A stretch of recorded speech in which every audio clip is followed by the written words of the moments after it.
Every day we wake up, and for a brief moment we forget the truth that governs all our lives. Life is short, not in the poetic, vague sense that we often use to justify quick thrills or risky adventures, but in the undeniable, mathematical truth that our time on this planet is finite. We don't get to choose how much time we're given, we only get to choose how we use it, and that choice, that daily opportunity to shape the limited number of hours we have, is where our real power lies.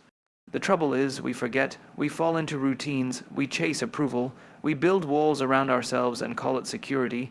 We say maybe later, or not today, or when I'm ready. But deep down, we know that later is not promised. We know that ready is a myth, and we know that the clock is ticking whether we act or not. There's a tragedy in wasting our lives waiting for the perfect moment. There's regret in postponing the truth. And the truth is this: you don't have forever, but instead of allowing that to paralyze you, what if you let it set you free? What if the shortness of life wasn't something to fear, but something to embrace? What if it was the very reason to live boldly, love fiercely, and act urgently? We're taught to prepare, to be careful, to build and store and wait, but how much of that is necessary, and how much of it is just fear dressed in responsible clothing? How often are we simply delaying our own happiness because we're afraid to start before we're certain of the outcome? You don't have to know exactly how your story ends to begin writing the next chapter. You don't need everyone's approval to start something meaningful. You just need a reason, and that reason is this: life is short. Now is the time, not tomorrow. Not when your boss finally notices you. Not when your bank account reaches some mythical number.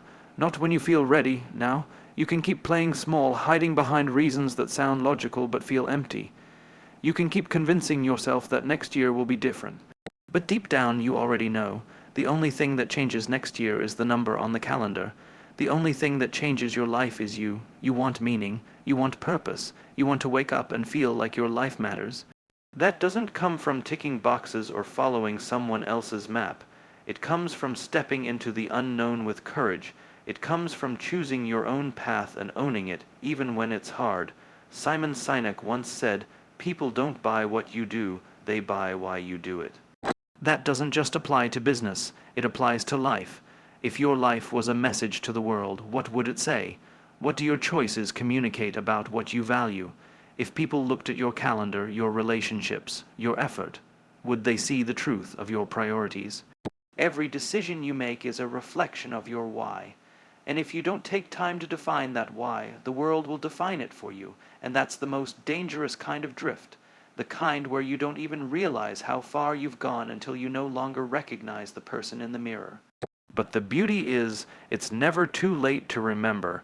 It's never too late to reclaim your life, because while life is short, it's also wide, it's deep, it's full of moments waiting to be noticed. It's packed with conversations you haven't had yet, people you haven't met, work that will make you proud, and a version of you who's just waiting for permission to show up fully. You don't need more time. You need more intention, and the best part, intention doesn't cost anything. It doesn't require a degree or a title or a golden opportunity. It requires clarity, courage, commitment, and above all, it requires that you stop waiting and start living.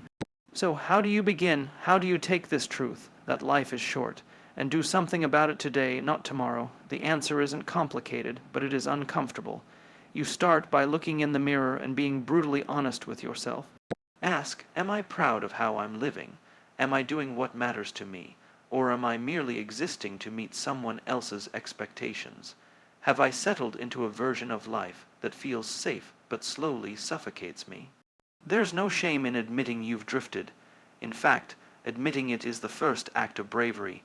Everyone gets lost at some point. Everyone hits moments when they feel like they're just going through the motions. But the people who find their way back, the people who live fully despite life's brevity, are the ones who decide not to stay lost. When you understand that life is short, you begin to understand that energy is a currency more valuable than money. You stop wasting your time on things that drain you. You stop tolerating relationships that belittle you. You stop hiding your potential just to avoid standing out, and instead, you channel your energy into growth. Into meaning, into becoming. It doesn't matter how old you are, or how long you've taken a back seat in your own story. What matters is that you choose to reclaim the pen, that you stop waiting for someone else to write your ending, that you realize today is not a rehearsal, this day, this very moment. You are breathing, and that alone is reason enough to be bold. Somewhere, someone younger than you is dying. Somewhere, someone who didn't get to see this sunrise would trade everything to have your opportunity. You're here, you're alive, and that makes you one of the lucky ones. The question is, what are you going to do with that luck? Simon Sinek teaches that great leaders don't inspire through power or position. They inspire through clarity and purpose. So why not lead your own life with the same principles? Why not live in a way that inspires not because you have it all figured out, but because you're not afraid to begin while you're still learning? You don't need to change the whole world. You just need to change your world. Start with your mindset. Start with the story you tell yourself every day. If the story is I'm stuck, then you'll stay stuck. If the story is I'll never be good enough, then you'll settle for less. But if the story is I get to choose, then suddenly you become the author, not the victim, and make no mistake. This shift in perspective is everything. Because when you see life as short, but also precious, you start to let go of what doesn't matter. You stop fighting battles that aren't yours. You stop measuring your value in likes and followers. You stop waiting for perfect and start showing up in progress. Too many people are waiting for permission to be who they already are. They want a sign. They want someone to say, you're allowed to be bold. You're allowed to dream again.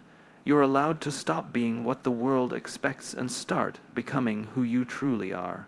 But here's the truth. No one else can give you that permission. You have to give it to yourself. There's a voice inside you that's been whispering for years, a voice that says there's more, and not more stuff. Not more status, more you, more honesty, more courage, more impact. But the longer you ignore that voice, the quieter it gets, until one day you can't hear it at all. That's the real tragedy of a life unlived. Not that it ends, but that it was never truly started. You have dreams, don't let them expire on the shelf of excuses. You have a purpose, don't bury it under the weight of someday. You have power, don't surrender it just because the world tries to tell you you're too young, too old, too inexperienced, too late. You are right on time for your life, and time is the one thing you cannot negotiate. You can't pause it, you can't rewind it, you can't store it up for later, but you can use it, you can own it, you can spend it in ways that matter. Start with small, deliberate steps. Say what you really mean, do what you really love. Surround yourself with people who remind you of who you are, not who you pretend to be. Choose growth over comfort. And every time you're tempted to settle, remember, life is short. We don't remember the safe decisions. We don't remember the comfortable conversations. What we remember are the moments we took a risk to tell the truth. The times we stepped into fear and found out we were stronger than we thought. The days we chose love over ego, purpose over pride, action over apathy. And let's be clear, this is not about being reckless. It's about being awake, being present enough to recognize that each day is a page, and you get to decide whether it's blank or filled with meaning. Too often, we confuse being busy with being alive, but they are not the same. Busy is doing, alive is being, alive is feeling, alive is connection.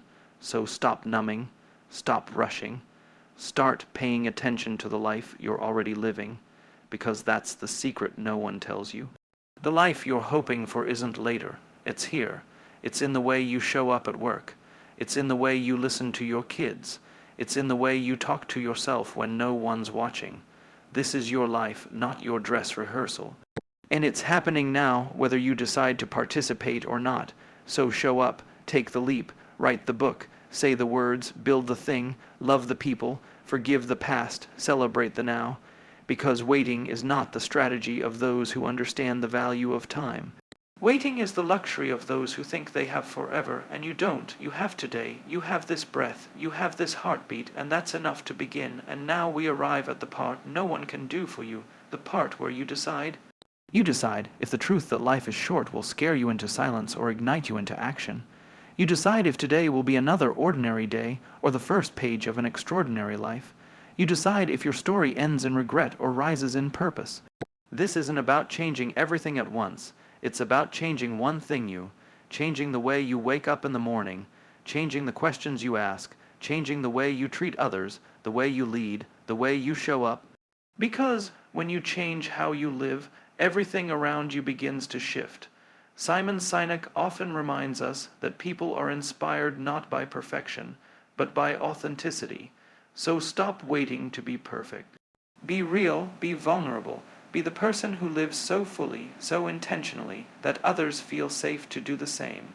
Be the one who reminds people that we are here not just to survive time, but to spend it with courage, connection, and meaning. Think about what truly matters. Think about the people you love and whether they know you love them. Think about the dreams you carry and whether they've had the oxygen of action. Think about how you will feel, not at the end of today, but at the end of your life. Will you look back and know that you gave it your all, that you didn't hold back, that you left nothing in reserve? It is not too late. It is not too soon. It is not too impossible. You are not too broken, too lost, too flawed.